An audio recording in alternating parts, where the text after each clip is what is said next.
Yani wata dorpêçê ev e hîn metirsî ser Kobanê heye çûn û hatin zehmete bûyerek ku li Kobanê diqewme bûyerek şaş be bûyerek nedurist be tevahî gelê Kobanê tê cezakirin yani wekû herî dawî ew bûyera ku di Newrozê da qewimî medî çawa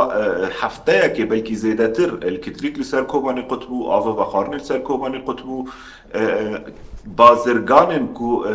kel û pelên jiyanê pêwîstiyên jiyanê rojane dixwastin derbasî Kobanê bikin ku bixwe xelkê Kobanê ne li ser rê rastî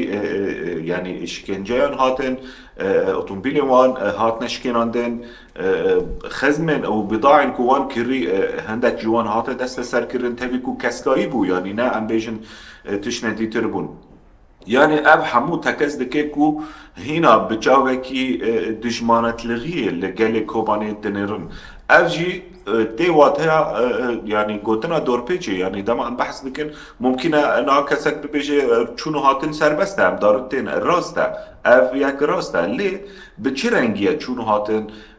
derbazkirina em bêjin kel û pelên jiyanê pîdiviyên jiyanê pêwîstiyên jiyanê ta Kobanê gelo yani bi çi qas zehmetî re derbas dibe îro roj bi sedan hemalatiyên Kobanê di tabûra dorê da sekînan li stasyonên mazotê ku belkî hinekî bi dest xwe bixin ev yek dîsa berpirsiyariya Hikûmeta Şamê ye ji ber ku îro întegrasyon çê dibe gav têne avîtin Dabînkirina sotemeniyê ji bo Kobanê wekû bajarên din wekû parêzgehên din ew di berpirsiyariya Hikûmeta Şamê de ye.